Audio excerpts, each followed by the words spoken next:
Welcome to the Author to Authority podcast. And today I'm excited to have Kendra Corman here. And one of the reasons why I'm excited is this is a topic we've not really talked about on the Author to Authority podcast, and that is creating that lead magnet that your audience will love.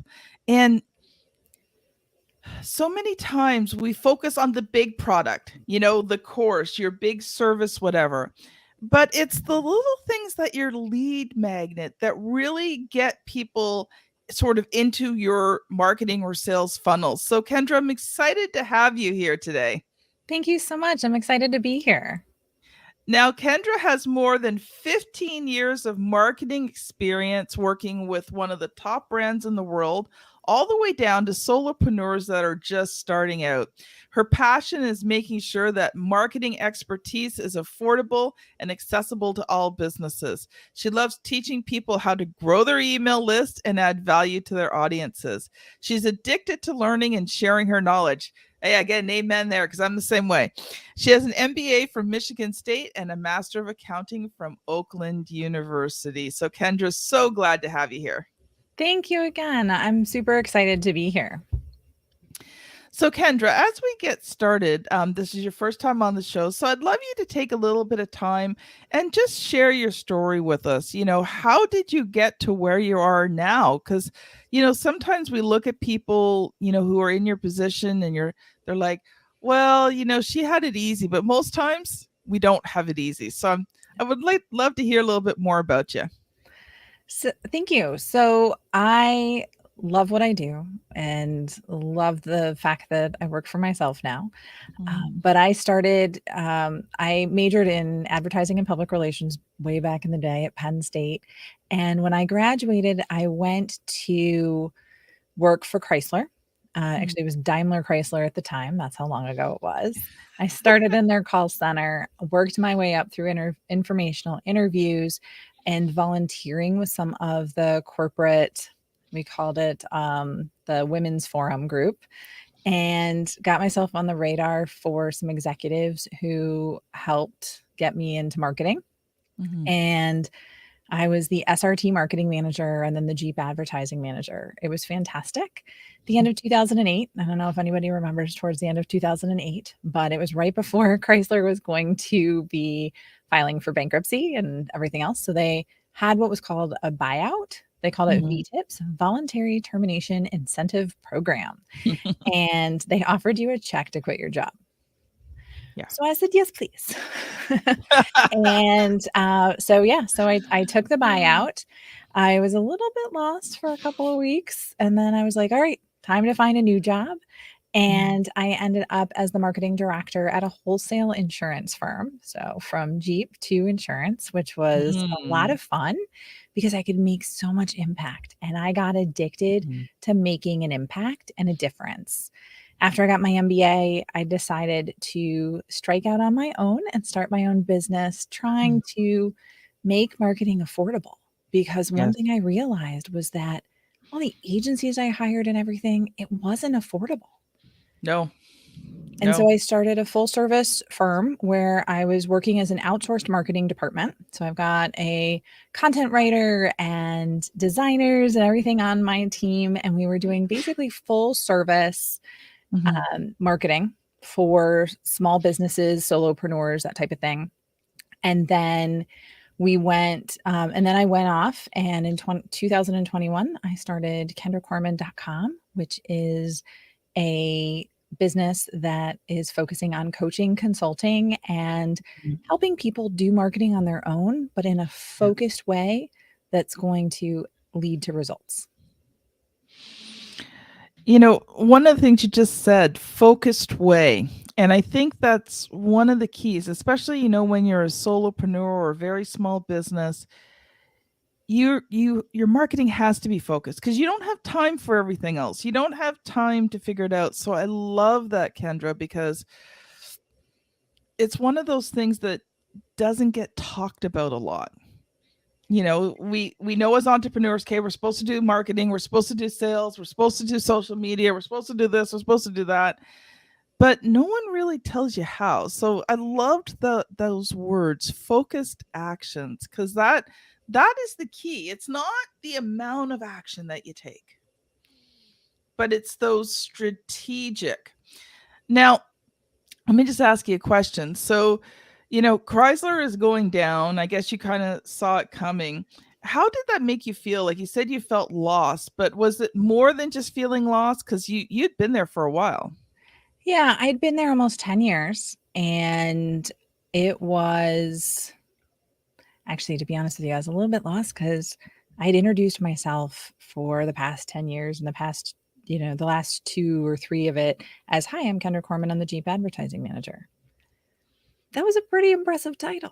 And when I Yeah, didn't have that anymore, it was like, "Huh, who am I? I'm just yeah. Kendra."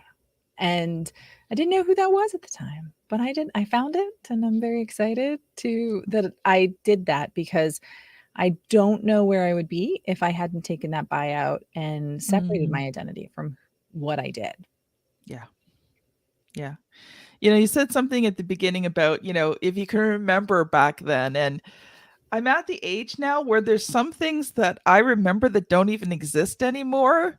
So if you want a really good laugh, okay, if you want a Mhm. really good laugh, go on YouTube and put in rotary phone and teenagers. Yes. They don't know how to use a rotary phone. They Nope. can't figure that thing out. It's hilarious watching these movies on, these teenagers trying to use a rotary phone. And then I think, like, man, I'm feeling a little old because, yeah. I think there's one of them with those old Nokias, that used to slide up. I think there's a video with them trying to use that, and they're like, "What is this?" They couldn't figure out how to open it or anything. Oh, yeah. It's just, it's funny at the age I am, like there's so much time that has passed, but yet there's so much time to come. And it's an interesting stage in life because the best is yet to come, but I've already had a lot of good on top of it. So just Yeah, me interesting too. perspective on, what happens when you kind of hit that middle stage of life. But I want to get into, talking about lead magnets. So I'm going to let you loose for a bit. I want you to share and give some, good practical actionable stuff, and then we'll talk about it. All right. So lead magnets are one of my most favorite things because it's a great way to grow your email list by providing value. Mhm. That's the key. The thing you have to remember is that a lead magnet, you're asking for someone's personal information. So you're Yes. asking for their email address and usually their first name. I don't usually recommend more than that, but you're asking for their email address and their first name. That is payment for whatever it is that you're providing to them. Yes. And for something to be, I mean, I'd rather pay $5 sometimes than give you my email address, right? So it is very valuable to the person Oh. that's giving it to you. So you need to make sure that you're providing value to them Mhm. in exchange for this valuable thing, which is another email in their inbox, right? Yes. And so value is the key with it. And I like to tell people that you need to think about the questions that your audience is struggling with. Usually the questions fall around what are they trying to achieve? What do they Mhm. want to achieve? Now, you may know it's different and that they need to do something else, but they don't want to do that. And people don't pay for what they need, they pay for what they want. And Mm. that is a big difference.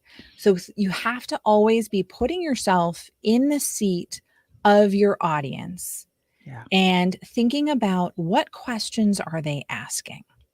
And I find that it's Mm. really easy to start with questions because we're asked and we answer questions all the time. Yeah. We're asking questions all the time. We're typing them in the computer inside Mhm. of Google, of Bing, of YouTube, any different site. Amazon. We're Amazon. Yes, we ask questions all the time. Mhm. And if you start with questions and you start answering the questions you answer on a regular basis, you can create value from that. Mm. That Yeah. it's super easy because, and I think a lot of us get caught up in thinking that a lead magnet is something complex and I have to plan it out. Mm. It needs to be 30 pages long. And no, it can be one page. It can be a checklist. It can be very simple. Mhm. One of the things that we forget is we take for granted, and I am guilty of this all the time. We take for granted the level of knowledge we have and think Mm. that other people know what we know And they or don't. that it's easy to find out. Yeah. Yeah. So, what I always, again, recommend is you start with questions. Mhm. Think about where your customers are, and the ones that are asking questions are the ones that are trying to narrow down how they're going Mhm. to fix their problem.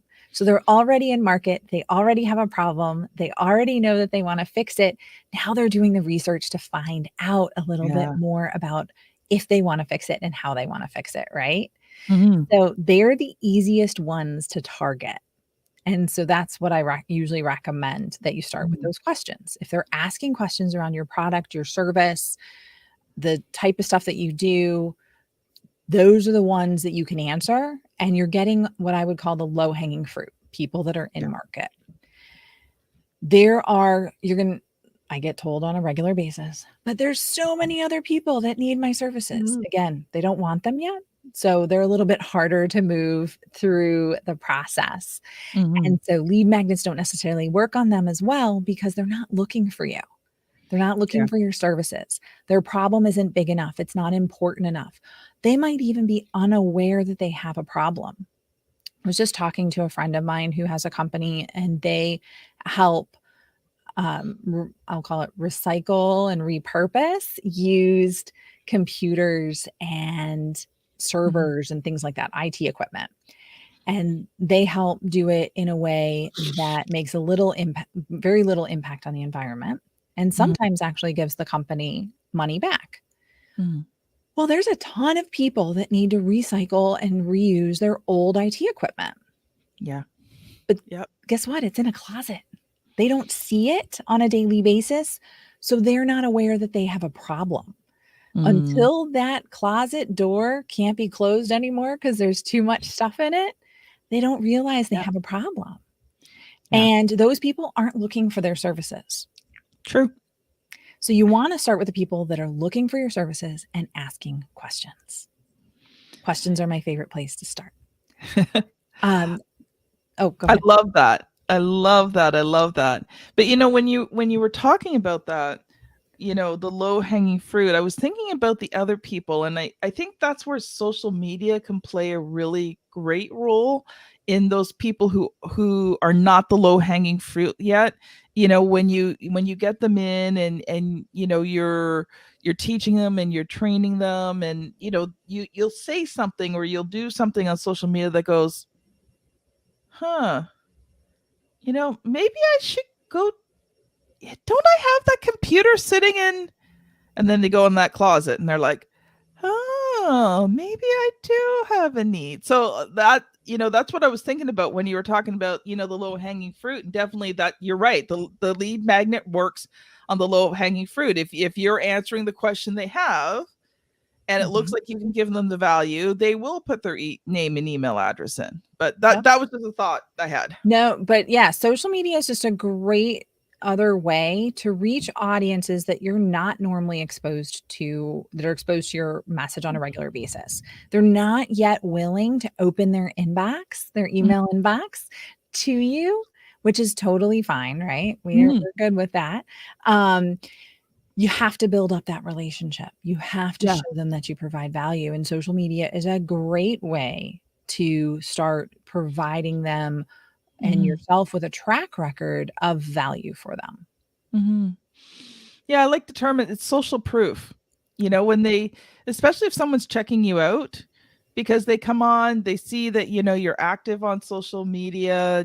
Like for me right now, my preferred one is LinkedIn. That's where all my focus is. So if you check me out on Facebook, it'd be pretty pitiful, but check me out on LinkedIn. And again, it's back to, that amount of time.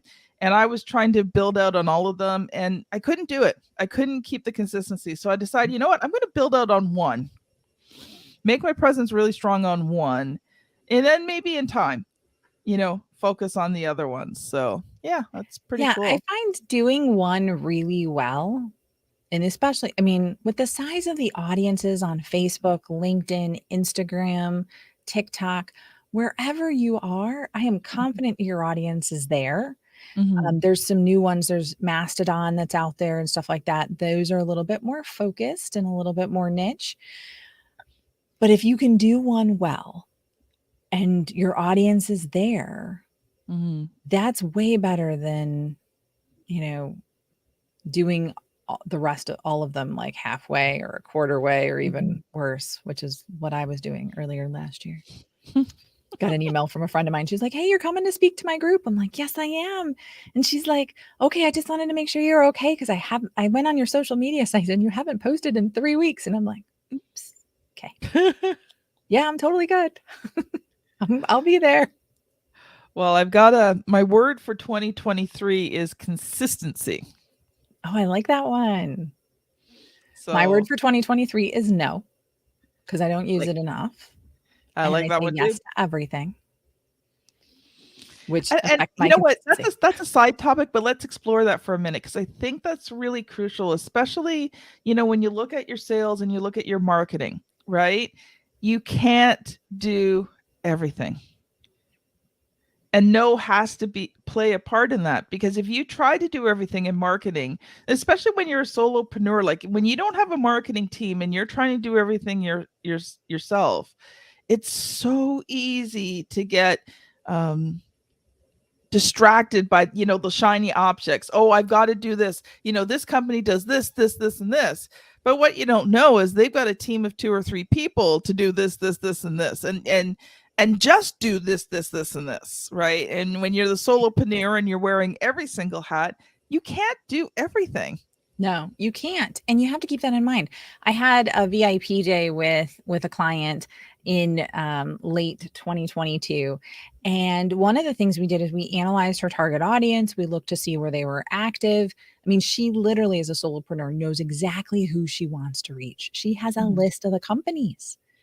And we were Cool. able to find some of her contacts on LinkedIn. And Mhm. that's where they were active. That's Yeah. where we could find them. That's where they were open to her services. And when we identified the fact that she should be spending most of her time on LinkedIn, like you are, she went to a networking meeting. I think it was like a week or two later. And all these people were talking about how great Instagram is for them and that they love it and it's making such a difference in her business. And she called me from the car and she said, "Hey, Kendra, I have to tell you this. I just left this meeting and instead of getting in the car going, oh my gosh, I got to be on Instagram. How am I going to work in some Instagram posts this week?" And neglecting LinkedIn, she goes, "I know that LinkedIn is where I need to be. That's where I'm going to focus. And I'm not freaking out that I should be on Instagram." But she's like, "I would have lost 3 posts on LinkedIn this week because I would have been focused on trying to figure out how to get on LinkedIn or on Instagram." Yeah. And that's really where it is. It ends up being different outlets cost Mm. us. It's not everything is free and time is Yeah. finite. The word that was coming to mind when you're talking is traction. When you're going from one thing to the next thing to the next thing, you don't gain traction in any of them. Mm-mm. No, you don't. And I'm a big fan of trying something for 30, 60, 90 days, Mhm. usually. So if you're going to test something, you really, to be able to see if there's any result, Yeah. 90 days is really what you need to prove whether or not it's going to work. And if you Yeah. can do, using your word of the year, you can do that consistently, that is huge. And you'll Yeah. see results. Yeah, and I think that's what happens a lot of times nowadays is we don't do something long enough to see if it will truly work. We try it 2 or 3 times. Oh, we didn't get any results. Like I do these podcast recordings live on LinkedIn, and I don't get a lot of viewers, and it goes out on YouTube, and I don't get any viewers. But the goal is not necessarily the viewers. The goal is to have a consistency in content. You know, having LinkedIn go, ooh, she's doing lives with us. She's on video. She's doing all these right actions. So they're going to reward me with having more people see my stuff. Mhm. Yep, they are. And especially when you're doing things native to the platform. LinkedIn likes videos that are inside LinkedIn. Mhm. because they don't want necessarily to be clicking off and having people leave the platform. All of the platforms, Facebook, Instagram, LinkedIn, Google, make money off the ads that they're Yeah. serving inside the platform. So the longer you'll stay in the platform and the longer you can keep people in the platform, the better off you are. Yeah. Yeah. So let's bring this back around to lead magnets because we sidetracked, but I think it was a really good sidetrack.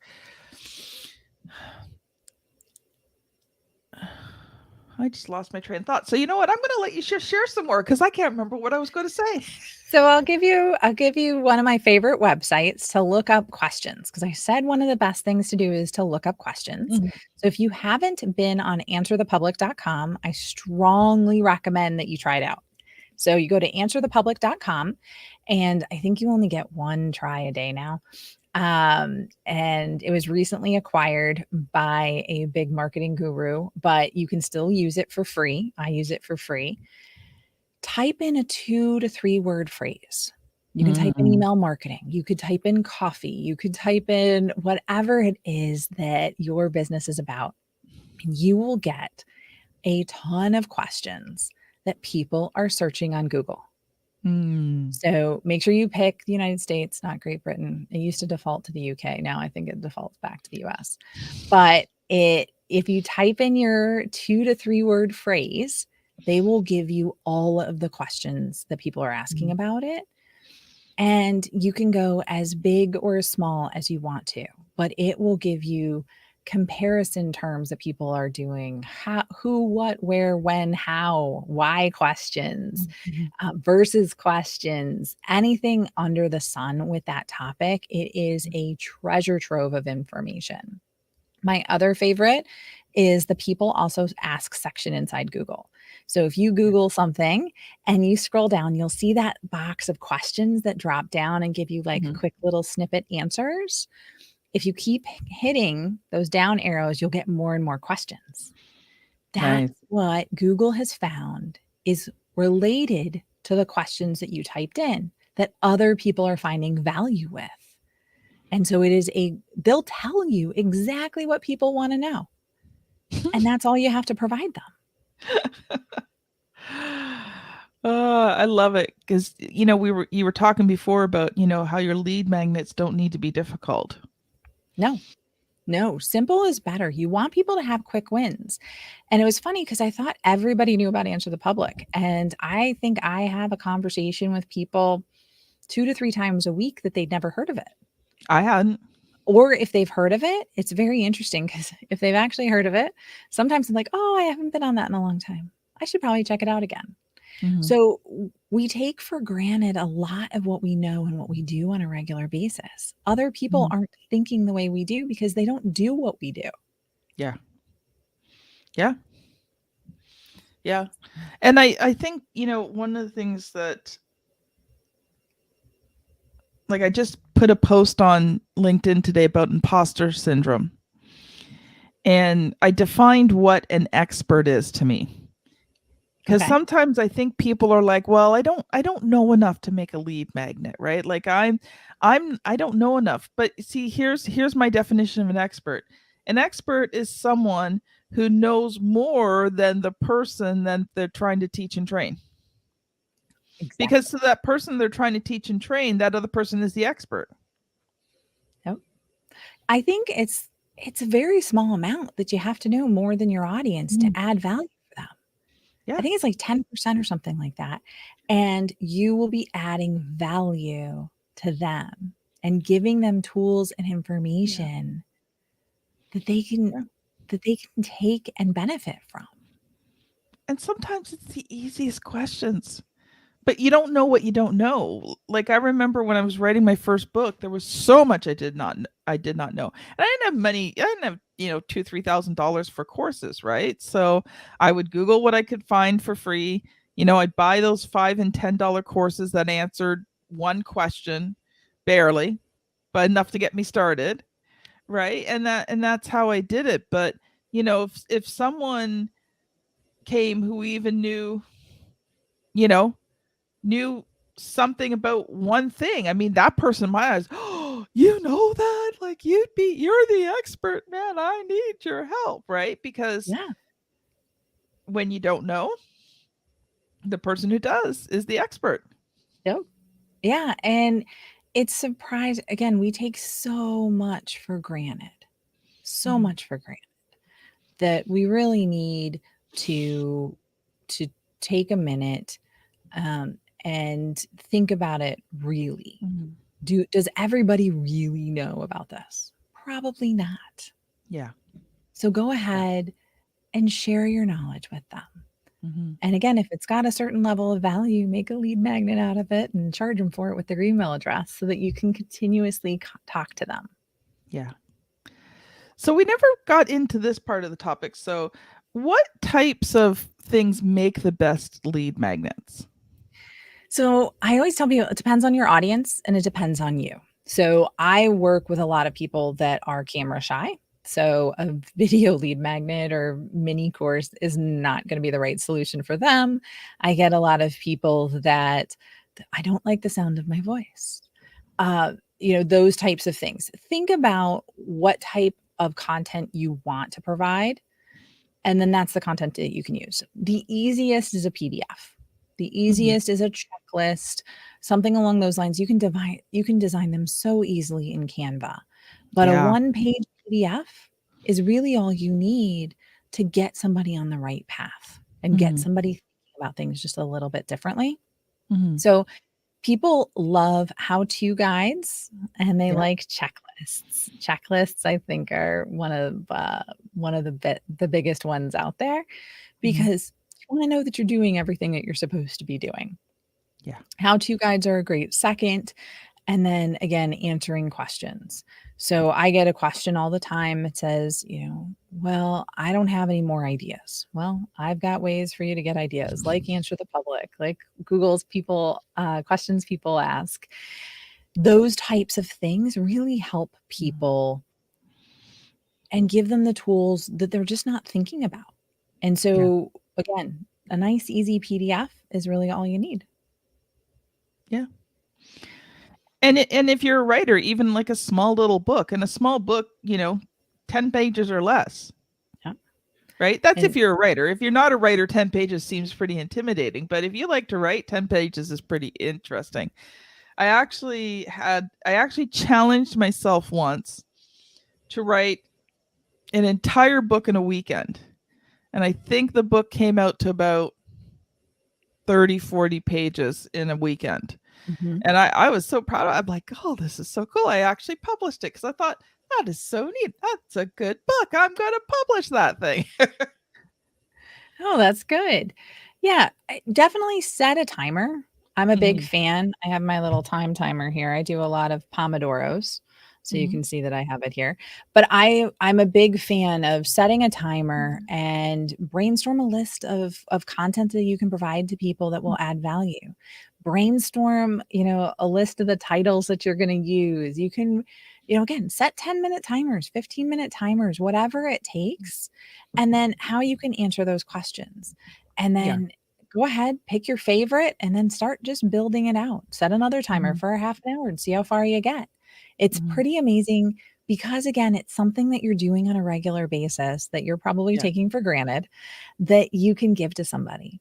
I'm actually working right now on one of my lead magnets. I've got a what's called a tripwire that comes after it. So it's something that I'm going to charge a little bit of money for. But the idea is to give people swipe files that they can just copy and paste and put into their emails and fill in the blanks.